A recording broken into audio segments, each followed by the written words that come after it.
大家可能對中風，我覺得咧就唔係太過陌生啦，經常會聽噶啦。咁但係到底中風呢件事點樣影響住我哋，同埋以你親身臨床上面嘅接觸，大家對於中風嘅關注同埋了解係唔係真係足夠呢？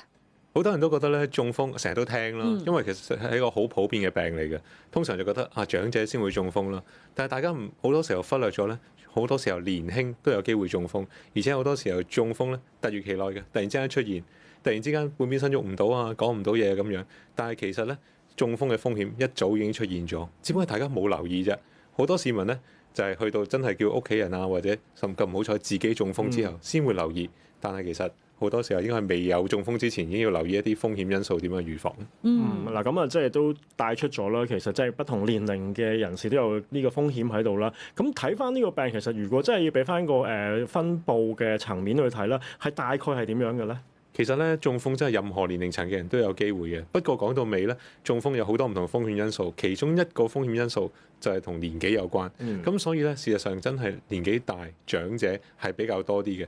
不過話說回來啦，真係任何年齡層嘅人都有機會嘅。我最年輕嗰啲中風咧，講緊係10幾20歲，一啲叫做腦血管嘅疾病，本身有啲毛病咁樣都可以導致中風。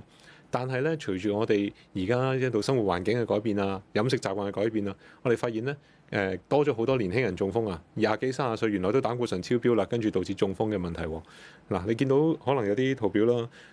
依個係講緊一啲唔同年齡層中風嘅人士，你都會留意到咧，年紀大嘅的確係佔大部分嘅，年輕係少好多嘅。不過咧，港大嘅研究咧，早幾年嘅時候睇翻咧，喺過去10幾年，年輕中風嘅個案咧係上升咗接近30%咁多。咁所以話咧，雖然個基數係細嘅，咁但係好多年輕人都有機會因為唔同嘅中風病患而受影響，而重點係呢一堆年輕人自己本身要照顧自己，要照顧屋企人噶嘛。中風之後萬一影響到佢，可能自己生活唔到、工作唔到，咁對成個家庭嘅負擔就非常之重啦。係頭先咧，黃醫生你講到啦，即係有好多唔同嘅因素影響住中風呢件事會出現，同埋令到嗰個年輕化嘅趨勢，亦都我哋要關注啦。嗱，排除咗咧，可能即係佢本身嗰個先天嘅問題先。如果係後天形成嘅咧，會唔會真係頭先講嘅一啲環境因素啊、食嘢啊，或者佢哋唔做運動啊之類，見到嘅邊一啲聚集嘅，或者係排名係最高嘅咧？嗰啲影響因素。其實咧，中風真係好多風險因素嘅，有啲咧係不能逆轉嘅，有啲係遺傳啊，一啲係一啲性別啊嗰啲都有機會影響到。但係咧，最主要嘅係一啲可控嘅風險因素，講緊就係三高啦，高血壓、高膽固醇、高血糖呢啲問題。講緊係肥胖啦。原來我哋有啲測試，有啲研究咧發現咧，無論任何年齡層都好，年輕嘅又好，高年紀又好，呢一啲風險因素都係影響到佢。而肥胖咧喺年輕人裏面咧係一個相當普及嘅一個風險因素嚟嘅。有好多人都唔為意嘅。早幾年咧有一個外國嘅研究咧，其實講過年輕人中風嘅風險因素裏面咧，其中一個最主要影響到嘅就係缺乏運動。缺乏運動就同而家你圖表上面見到嗰啲三高啊，特別係肥胖啊呢啲好有關係。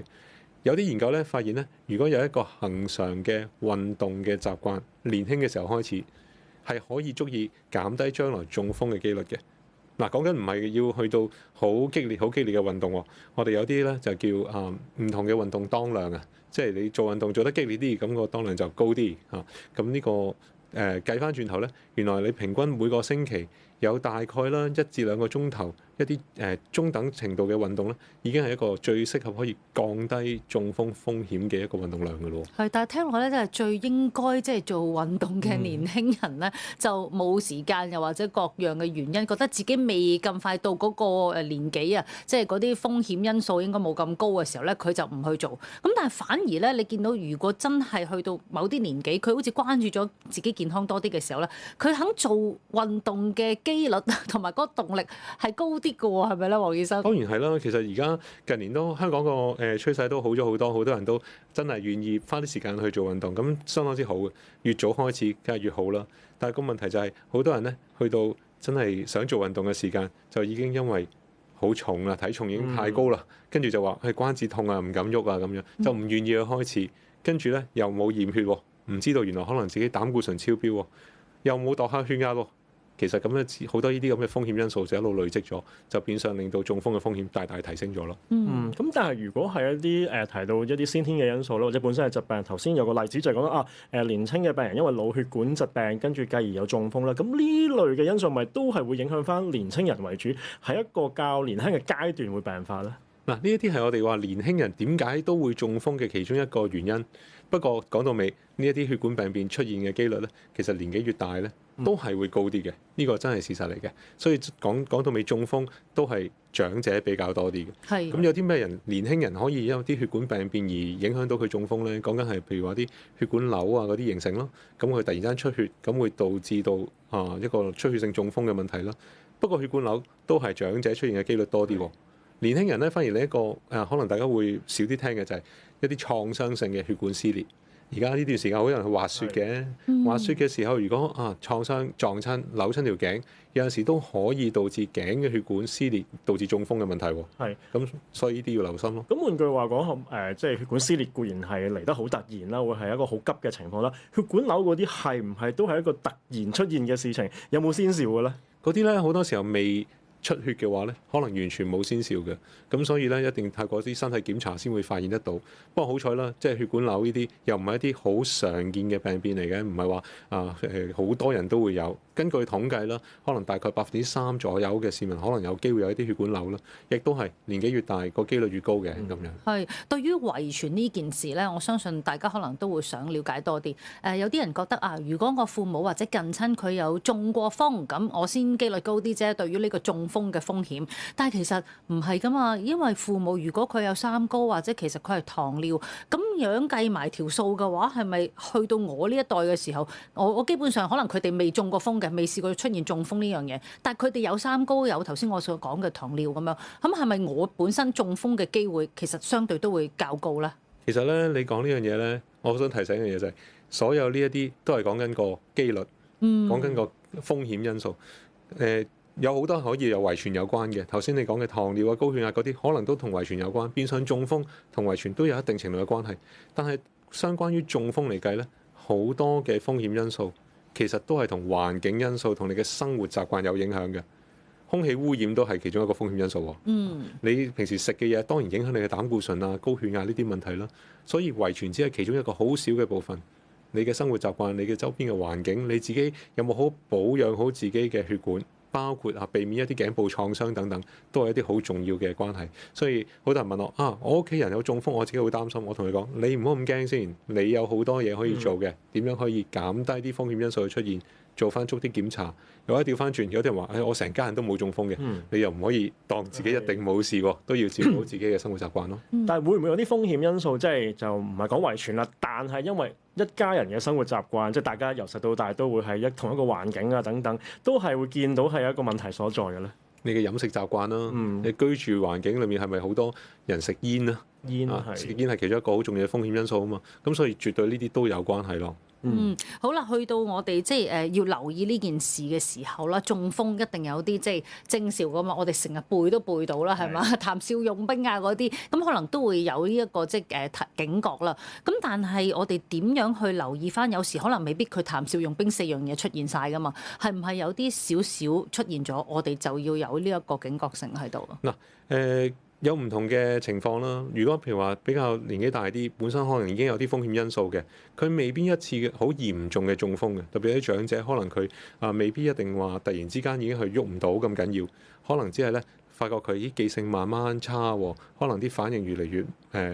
冇咁靈活，冇咁精神咁樣樣。呢一啲咧可能係個腦入邊不停有啲輕微嘅中風嘅問題，甚至乎影響佢嘅認知能力。就變相地，我哋成日聽嗰個啦，認知障礙嘅問題啦。咁呢啲咧，其實係可以有一個情況係一個叫做血管性嘅認知障礙，即係不停有啲輕微嘅中風影響到個腦部嘅機能越嚟越差。咁有陣時喺個掃描上面，我哋會見到，個腦入邊原來有好多好微細嘅一啲中風嘅問題。個長者可能嘅表徵就同其他認知障礙症嘅好相近。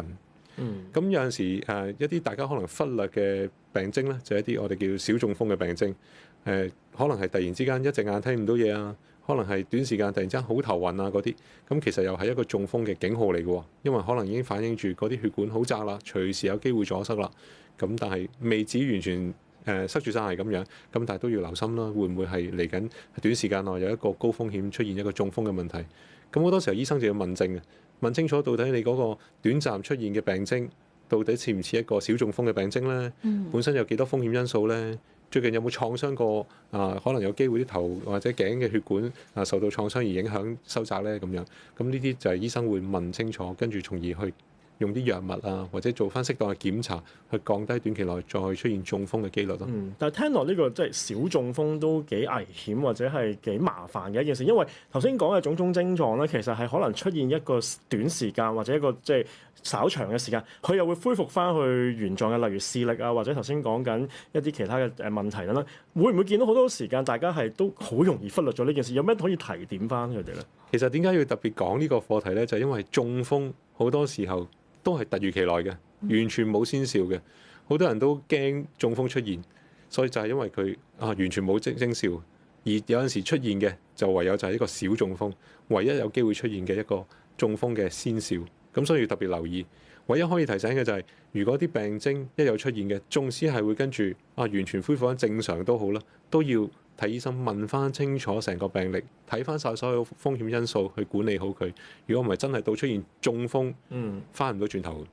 係，因為咧我都真係喺即係中醫診所嗰度咧，咁其實睇緊中醫嘅時候咧，聽到有個即係病人佢描述緊自己嘅狀況咧，就係後生嘅，見到佢應該未到40歲嘅男士嚟。咁佢話前2日咧我就覺得咧個面有啲麻痹啊，即係一邊手仲冇力添，仲第二日翻唔到工咁樣。咁醫生好緊張啦，就問你有冇去過即係檢查去過急症室？佢話冇啊，我見轉頭就冇事啦，所以我就諗住嚟即係係咪啲自己啲即係身體狀況要揾針灸下調整下啦。咁但係醫生當時中醫就好緊張，就話唔係啊，你要即刻真係去睇醫生啦。我諗呢個情況真係唔係淨係我所見嘅一個咯。喺現實裏邊咧，大家真係會覺得呢一下係我覺得有啲唔舒服啊，但係轉頭我冇嘢啦，無啦啦走去做咩檢查都冇事咁樣。咁但係如果呢件事頭先咁樣講，黃醫生真係唔理嘅時候，其實佢咪好快又會出現第二個症狀，定係其實呢一種麻痹即係頭先我所講嗰個病患者嗰啲症狀，佢會重複地咁樣去不停出現嘅啦。其實可以有唔同嘅病徵嘅。我哋最擔心嘅病徵咧係半邊身冇力咯，一隻眼突然間睇唔到嘢啦，呢啲就比較緊要嘅一啲病徵嚟嘅。麻痹亦都可以好多原因啦。咁通常就要調翻轉啦，翻去轉頭睇到底佢嗰個病徵出現嘅時間啦，病徵出現有冇其他嘅原因啦，佢本身嘅風險因素啦，同埋做翻相應嘅一啲影像檢查咯，睇下啲血管嗰啲有冇收窄驗血睇下啲膽固醇係咪超標咁。醫生通常係透過問診啦，睇下個病歷似唔似啦，透過啲檢查睇下啲風險因素有冇存在啦，再計劃下一步嘅治療嘅方案。不過對於市民患者嚟講，其實最緊要就係如果你有病徵嘅，唔好自己靠估啦。真係叫做自己估，跟住估錯咗，原來真係一個中風嘅風險出現咗。到萬一出現一個嚴重中風嘅時候，翻唔到轉頭。我舉個案例啊，我之前有個病人咧，後生嘅，佢咧就走去落頸咁扭親條頸，咁佢跟住咧出現一隻眼睇唔到嘢嘅情況，好快就睇得翻，10幾分鐘，我當冇事啦咁樣，去做啲基本眼科檢查就話冇乜嘢啊，有冇白內障、冇青光眼咁樣，跟住咧過咗一個月之後咧，佢睇嘅又差咗。跟住到嗰次咧，個眼科醫生就建議你真係睇清楚啦，就發現原來頸動脈一個撕裂性嘅問題，頸動脈收窄得好緊要。佢好幸運啊，即係佢叫做行得走得活動自如，但係其實有機會出現一個嚴重嘅中風，令佢半身癱瘓，係翻唔到轉頭。咁呢一啲咪一啲我哋話如果佢有病徵，佢冇特別去求醫，就有機會錯失咗一個避免一次嚴重中風嘅機會咯。係啱啱又再帶出呢個即係血管撕裂導致中風嘅一個即係情況出現啦。再頭先亦都提到啦，滑雪都有機會有呢個撕裂情況啦。我想追問少少有關即係撕裂，即係血管撕裂啦，導致中風嘅問題，因為都針對翻年輕患者可能比較多啦。頭先點解話滑雪嘅時候會比較大機會？係咪因為啲動作啊，定係因為再加上係同天氣有關？喺一個好凍嘅環境，一啲嘅損傷會增加咗風險咧？其實咧，我哋頸嗰度有4條血管供應血液俾個腦嘅。好多時候咧，有咩創傷會導致到一啲血管撕裂咧？常見嘅就係一個扭動性咯，突然之間扭一扭佢，挫一挫佢。咁包括即係冇經驗咁樣去俾人攞頸啦，或者係滑雪嘅時間，其實落地嗰下好多時候咧，就牽涉到你手腳嗰啲揸住好多嘢啊，俾個滑雪板棘住咗隻腳啊咁頭落地嗰下就好容易會有扭動，尤其是好多滑雪嘅市民咧，未必平時咁多運動，或者去到天寒地凍，未必做咁多熱身，咁就更加容易受傷咯。咁呢啲特別要留心咯。另一個咧，我哋會見到會導致頸部創傷嘅咧，就係直接嘅創傷。嗱，打拳啊，咁俾人打到嗰啲有機會傷到條頸嗰啲血管啦。另一個就係有啲人會用頸好緊啊，用按摩槍直接係嘛？所以其實按摩槍咧，佢個指引係話唔可以整頸以上一啲嘅部位嘅。呢一個其實係咪就係避免咗嗰個即係對個血管嗰個直接嘅影響創傷？頸部其實有好多好重要嘅組織嘅，血管當然其中一樣好緊要㗎啦，而且好脆弱嘅。你按摩槍有陣時你唔知道擺唔啱個位，跟住嗰個力度咧係足以令到血管受嚴重創傷，導致中風㗎。咁有陣時可能即係揸車嘅朋友，即係坐一坐或者一啲輕微交通意外，揩一揩就即係好似有啲唔舒服，又同自己講冇事啦，冇可以繼續即係行走自如，會唔會都係好大風險㗎咧？我唔知道究竟嗰個交通意外創傷有幾嚴重啦，理論上都係一個風險嚟嘅，不過相對咧，我見嘅個案咧就少啲嘅。係，咁其實逢係頭先講嘅，譬如頸嗰啲即係血管撕裂啦，係咪都要涉及手術先至可以處理得到㗎啦？咁又唔係嘅喎，有陣時血管受傷咧，身體都有個恢復嘅機制喎。不過呢段時間咧，就一定要用啲藥物去減低中風嘅機率啦。因為條血管如果一旦受損咧，有機會有啲血塊喺血管裡面形成咗，導致血管阻塞。咁所以好多時候咧，就需要食一啲抗血小板藥，咁等個血管慢慢自己修復，咁令到嗰個中風嘅風險降低咯。當然啦，有啲情況比較嚴重啲，講緊可能血管都好嚴重嘅收窄啦，或者甚至乎個腦嘅供血已經受影響啦，出現一啲中風嘅病徵啦，咁就更加要考慮擺個支架等等去通翻條血管啦，或者預防佢有一啲血塊形成嘅機會。當然啦，講到中風咧，大家都會常聽或者關注噶啦。哎呀，一定要喺黃金時間之內咧，就係做呢一個即係適當嘅治療啦。咁到底什麼時間是黃金時間之內咧？咁到底要做啲乜嘢嘅咧？咁我相信咧，大家都好想啦，從呢一個話題裏邊咧了解多啲㗎。轉頭翻嚟咧，繼續有神經外科專科醫生黃秉康醫生係精靈一點㗎，唔好行開啦。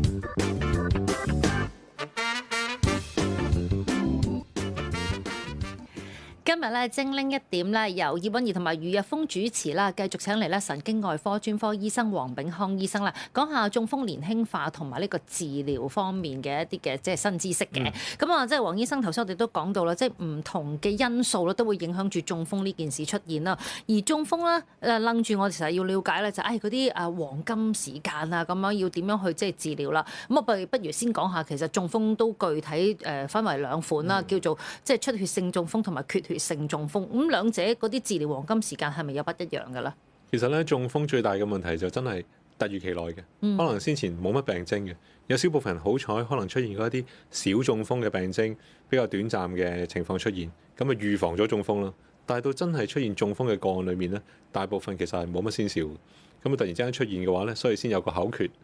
叫談笑用兵，呢個係我哋即係香港中風學會咧，好多年之前已經推廣嘅一個口訣，俾大家記得啊。中風一啲重要嘅病徵就係講唔到嘢啊，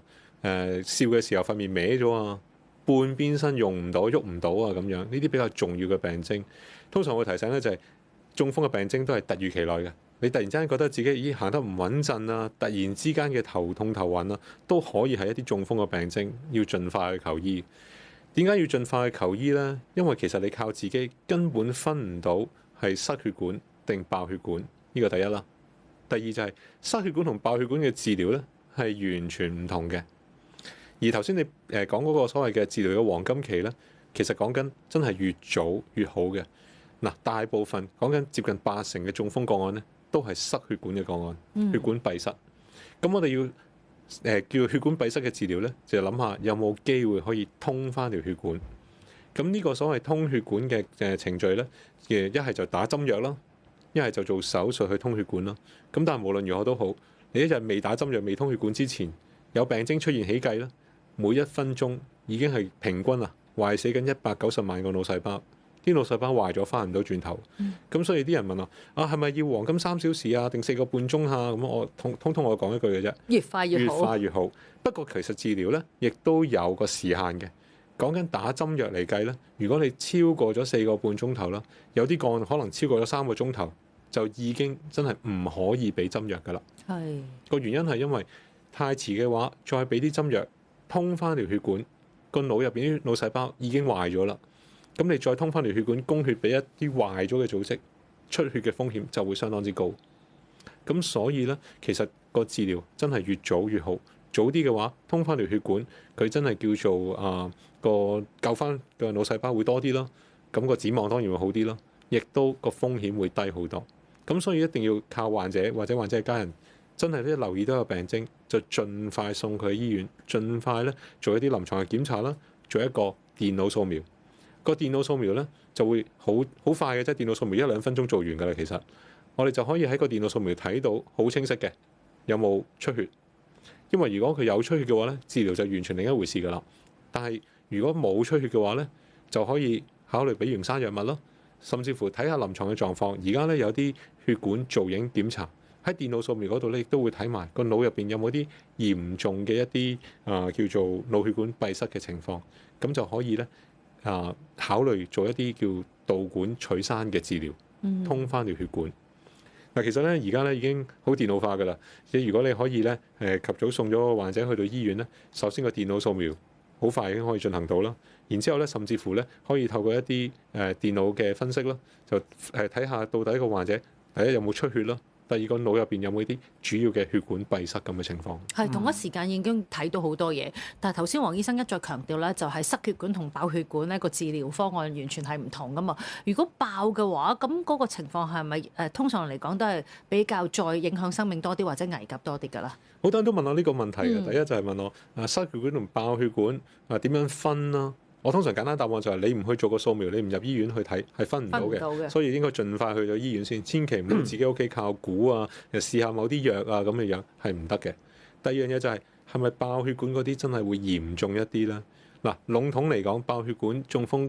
基本上真係可以係比較嚴重嘅，但係亦都冇必然性嘅。有陣時咧，佢爆血管嘅時間個血塊好細啦，個腦入邊受影響嘅範圍冇咁多嘅話，個後續展望都可以相當理想嘅喎。爆血管好多時候咧就係一啲同高血壓有關，呢個機率係最高嘅。亦都有啲個案咧係同啲血管病變有關，例如啲血管瘤或者啲血管畸形咁樣流血嘅情況。咁所以個別處理咧就要好視乎究竟個醫生睇完嗰啲影像，睇下究竟有冇一啲顱內壓力過高睇下有冇啲血管病變嘅風險，去決定到底下一步點樣治療啦。通常第一步就係控制好血壓。如果個人咧情況比較嚴重嘅，個血塊喺腦裏邊真係好大嘅，真係壓住個腦細胞好嚴重嘅，先至考慮要做手術。但係其實好多出血性中風嘅個案咧，都唔需要靠做手術去處理，啲血塊自己慢慢吸收翻。咁個復康個展望其實都未必好差嘅。但嗱數字上睇翻都係以呢個即係閉塞性嘅為多啦，佔咗80%左右啦。咁當中即係藥物都係一個好常見，即係頭先比較多採用嘅做法啦。咁藥物方面其實嗰個限制會唔會都見到喺唔同嘅病人身上或者某啲人士身上係未必適合咁樣嘅咧？其實咧，我哋講緊藥物就係一入到醫院即刻打一啲叫溶山嘅藥物。溶山即係簡單講係溶咗血管裡面嘅血塊啦，通翻條血管啦。頭先一路講嘅就係個時限係最重要嘅。過咗某一個時限，通常講緊係4個半鐘頭就已經唔可以俾㗎啦。或者個患者可能最近有一啲手術最近創傷過個頭，個腦入邊已經有啲淤血知道㗎啦，個腦入邊本身有啲血管嘅病變或者甚至乎有啲人本身食緊薄血藥嘅。咁呢啲可能佢都唔能夠打一啲溶山藥物嘅喎，或者個血壓太高又係另一個禁忌嚟喎。咁所以如果有啲咁嘅情況咧，可能唯有就係睇下可唔可以透過一啲手術導管入邊去通翻條血管，咁樣可以去用手術嘅方式去通翻條血管啦。但係呢啲手術咧亦都有佢局限嘅，通常係針對一啲主要嘅血管閉塞。我哋講緊腦入邊通常係超過2毫米嘅血管啦，先至值得做呢啲咁嘅手術，因為太幼細嘅血管都唔能夠靠手術嘅方式咧去通翻條血管。咁所以有幾個關卡啦。第一個關卡就係患者要早去到醫院啦。第二就係睇下究竟係邊一類型嘅中風啦。如果係塞血管嘅個案，睇下時間係咪可以趕得切啦。睇下佢本身係咪一啲主要嘅血管閉塞啦。咁醫生就會透過唔同嘅情況去針對性咁去處理，睇下可唔可以通翻條血管。黃醫生啊，頭先你提到啦，真係嗰個時間越快越好，大家真係要記住啦。除咗談笑用兵之外，就越快越好啦。但係喺等待啦，譬如我 call 咗救護車，等緊嘅期間呢，頭先你講到啦，有啲病人可能話有人之前俾咗啲藥物我嚟即係開門口嘅，一遇到如果即係麻痹啊各樣嘢啲時候咧，就嗱嗱聲食粒先咁樣。呢個真係聽到唔少老人家咁樣講，或者我嚟攞呢一啲成藥啊中成藥嚟到開門口嘅，我哋點樣去留意呢件事呢？第一樣嘢，千祈唔好諗住要揾嗰粒藥，跟住再食咗之後再觀察下，因為大部分嘅最大嘅影響呢，係老人家可能喺屋企諗住自己試下啲藥，跟住再等下先，再觀察下先。結果呢，喺等嘅過程，跟住一路都冇得到適當嘅治療，到趕到去醫院嘅時候已經太遲啦。呢個係最大嘅影響。其次咧就係真係要考慮個別嘅藥物會唔會導致出血嘅風險高咗，唔係話自己攞粒西藥又好，中藥又好話通血管嘅就一定啱，因為亦都有啲個案真係本身係一個出血性爆血管嘅個案，咁可能食咗之後情況仲差咗都未定喎。咁所以咧其實最好都係盡快去醫院，好快嘅啫，做個電腦掃描，分清楚係咩事，再睇下點樣後續去處理翻個中風嘅個案。嗱，藥物固然唔可以亂食啦，但係都始終即刻做到協助佢，即係希望即係唔好令個情況變差。例如俾佢瞓低啊，俾佢坐啊，定還是有冇啲敷下毛巾等等等等嘅，有冇啲咩提醒？其實我提醒大家咧，最好嘅情況咧就係避免中風嘅人士咧再勉強去喐動。好多時候最驚咧就係佢都行得唔穩陣啦，或者有啲頭暈頭痛咁樣，跟住跌親。呢個係第一個問題。第二咧就係要記錄低佢本身有啲咩藥物記錄啦，記錄低佢病發嘅時間，因為病發時間好重要嘅。到底去到醫院係咪可以俾啲藥物呢？好多時候就要睇翻到底佢幾時開始有病徵，去計翻個時間。咁當然啦，如果佢已經去到一個昏迷啊、休克啊咁樣，咁就可能要避免佢有一啲即係呼吸困難嘅問題啦，避免佢個口入邊有一啲食物啊或者其他嘅分泌物咁樣，可能打側身啦。咁呢啲呢，而家如果你打999通常救護車嚟之前，佢哋有啲預先嘅指示，咁可能都教識你做呢啲咁嘅情況。不過唔好跌親，睇翻病發嘅時間就相當重要啦。係，即係記錄低呢啲佢幾時開始可能講嘢已經唔係太過清楚啦咁樣。呢啲時間咧，對於醫生咧跟進後續嘅治療咧係相當之重要㗎。頭先講到啦，若果真係咧過咗某啲嘅時間4個半鐘或者有啲係3個鐘咁樣，用唔到某啲嘅藥物咧，對於塞血管呢一個中風嘅狀況，咁其實用唔到藥物對於個病人康復嚟講，其實條路會唔會長咗、慢咗㗎咧？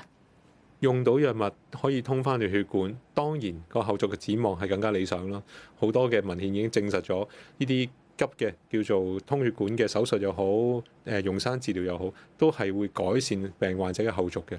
不過有陣時都冇辦法，真係趕唔切，或者佢有啲禁忌症，真係唔可以用嗰啲藥冇辦法通翻條血管。咁後續呢，就要睇下到底佢點解中風啦。因為好多時候呢，如果連個風險都未控制好，有第2次嘅中風、第3次嘅中風，咁個後續展望就會更加差。咁所以咧，好多時候咧，我哋要睇翻患者到底有咩風險因素，盡快控制好佢咯。如果係一啲缺血性中風嘅，會盡快考慮用一啲抗血小板藥物。抗血小板藥物常聽嘅就係阿士匹靈啦，呢啲就係一啲有效可以預防佢再中風嘅藥物啦。如果佢係一個出血性中風嘅，爆咗血管，咁可能盡快就要控制翻個血壓，因為如果血壓持續地一個太高嘅水平，可以再有出血，嗰啲血塊可能會變大，咁明明冇咁差，結果可能會再差咗咁嘅情況，咁所以都好多嘢要做㗎。嗱，咁當下嘅處理都好決定到之後嘅康復嘅道路係點樣啦。咁但係再關鍵啲問，其實曾經中過一次風，如果處理得好，會唔會令到復發嘅機會係可以話減低，定還是有冇即係相關嘅關係嘅咧？首先要講先，中風之後咧，其實的確再中風嘅風險係要比其他一般冇中過風嘅人高一啲嘅。但係咧，如果你可以控制好所有嘅風險因素咧，呢個風險會降低翻好多。嗱，根據統計啦，唔同嘅研究有唔同嘅數字啦。有啲研究咧話，如果第一年中風之後咧，嚟緊1年再中風嘅機率咧，去到4%啊、5%啊咁上下。咁亦都要視乎啦，到底你有幾好咁控制翻啲風險因素啦。即係話如果你可能真係中過一次風之後，雖然個機率比較高咗，但係你又將嗰啲飲食控制好啊，煙酒嗰啲又戒晒啊，做翻運動啊，咁其實呢啲就已經係自己能力範圍可以做減低風險再復發嘅一啲因素啦，係咪啊？要準時食藥啦，要睇翻自己嘅生活習慣。頭先你講得好啊，中風之後咧，食煙係一個好需要面對嘅問題，因為咧唔係話今次中咗風之後就冇事㗎，你再食煙，其他血管一樣有機會閉塞，呢個好主要嘅風險因素。要控制翻啲血壓啦，控制翻啲膽固醇啦，呢啲除咗靠藥物之外，就係靠飲食啦。好多時候咧，啲人都忽略咗嘅，原來我哋食嘢裏面咧嘅鹽分嘅吸收好影響你個血壓嘅喎。食物裏面好多一啲我哋平時冇留意，例如魷魚啊嗰啲貝殼類嘅海產，可能個膽固醇可以好高嘅喎。甚至乎而家好多研究發現咧，就算你膽固醇叫做一個相對正常嘅水平啦，但喺中風之後咧，我哋要比你嘅正常水平壓得更加低。所以每個人個膽固醇嗰個指標咧都可以唔同嘅，要視乎翻你嘅風險因素啦，你自己本身個膽固醇嗰個數字嚟計翻，到底你個目標嘅膽固醇控制去到邊度？而家世界衛生組織提出嘅嗰個指標咧，其實如果你有中風嘅話咧，係起碼要去到你原本壞膽固醇嘅水平嘅一半或以下。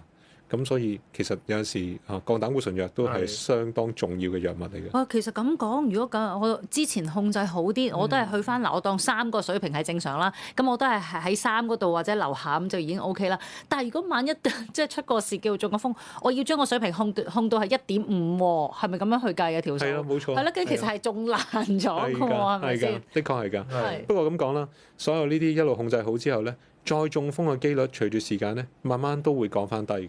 係啊，咁所以一方面希望喺可能嘅範圍之內咧，盡量控制好晒啲風險因素。其次咧就係需要俾啲時間，身體亦都要恢復。頭先講好多風險因素咧，有一樣嘢咧，大家可能都少啲聽嘅，就係原來咧有接近30%一啲塞血管嘅個案咧，係同個心臟有關。咁所以咧好多時候中過風嘅話咧，亦都會同佢建議佢做翻一啲心臟嘅檢查，睇下有冇啲心瓣嘅問題啦，睇下心臟超聲波就會睇到啦，有冇結構問題。另外有冇一個心房顫動嘅問題？原來呢個心有陣時叫做亂咁跳。未必係長期出現嘅，間歇性可能有幾下亂咁跳咁樣咧，都有機會有啲血塊形成塞血管嘅喎。咁所以咧提醒翻我哋好多時候淨係專注喺個腦嘅問題啦，但係原來同個心臟嘅健康都好有關係㗎。係咁呢啲咁嘅心臟問題，例如係心房顫動等等，會唔會又翻去嗰個可能家族史方面，又係有一條即係追溯嘅道路要特別留意咁樣咧？其實咧一講到呢啲問題咧，冇辦法一定同遺傳有相關。咁但係咧個關係就唔係話爸爸有媽媽有自己就一定有咁樣，因為講到尾心房顫動呢啲，亦都同高血壓啦、心臟肥大啊等等，亦都有相關嘅。咁所以全部都有關聯，但係唔係一個單一嘅關聯性咯。係黃醫生啊，如果譬如病患者中風之後啦，可能頭先講過都會服用某一啲嘅處方藥物咁。咁一般嚟講，呢啲藥物咧對病人有啲乜嘢嘅身體上面嘅即係副作用啊或者反應？有時佢哋即係個依從性服用就會比較低，因為頭先你睇嘛，記得要跟指引去食藥，咁即係話有好多人未必跟指引去食藥咯噃。通常咧遇到中風之後咧，有3樣嘢咧係大家都好擔心嘅。第一，叫極戒煙都唔戒，驚戒煙之後仲差咗。但係其實咧呢個真係心癮好多嘅，一定要戒煙。好多時候咧，第二樣嘢就係會食一啲抗血小板藥阿士匹靈，好常見嘅。啲人會好驚㗎，一食成世喎，係咪咧咁樣樣？其實好多時候都真係要食好耐嘅，甚至乎係永久服用，除非有啲明顯嘅副作用。常見嘅副作用包括腸胃出血啊、撞親啊嗰啲會容易啲瘀啊、出血嘅問題比較多啲。咁好多人咧食完之後擔心個胃唔舒服，建議佢可能要飽肚先去食啦。咁但係點解有機會有呢啲副作用，醫生都會建議佢食咧？好常見嘅原因就係因為佢係血管閉塞啊嘛。而好多嘅研究已經發現呢啲抗血小板藥係可以減低佢再塞血管嘅機會嘅。咁好多辦法可以避開呢啲咁嘅所謂嘅副作用嘅，咁所以又唔好太擔心啦。第3類嘅藥物就係啲降膽固醇藥，例如啲他汀藥咧，其實都好常見，好有效可以降低膽固醇。咁頭先提過啦，壞膽固醇嘅指標可能喺中風之後要比原本壓得更加低嘅。咁好多時候除咗靠飲食之外，就係靠呢啲咁嘅藥物。最近咧有個研究啱啱喺外國哈佛嗰邊 publish 咗，講翻就係話好多時候啲人都會驚喎，哇！他汀類嘅藥物你見到好多副作用嘅喎，驚影響肝酵素啊，驚又驚會瞓唔到啊，甚至乎驚陽痿啊等等等等，好多嘅副作用列舉出嚟，但係原來發現咧出現副作用嘅機率係非常之低，大部分列舉嘅副作用咧都唔係真係會係同個藥物相關嘅喎，咁所以安全性其實都幾好嘅，咁大家就唔好咁驚咯。咁當然啦，個個都問嗰句就係咪食咗藥以後就食成世啊？咁樣個答案就係要視乎個風險因素啦。如果啲藥物可以降低到風險因素嘅，值得服用嘅，咁可能會食比較長嘅時間咯。食藥就未必係一世啦，但係一世要做或者之後嘅跟進就係管理翻自己嘅健康嘅狀況啦，三高等等嘅問題啦，都要密切留意住。係啦，今日亦都咧即係整咗對揮春俾大家，咁新年嘅時候咧要記住啦，就係談笑用兵，另外一邊咧就係越早越好啦。咁啊有啲咩嘅身體狀況記得要講啦。唔該晒，黃醫生。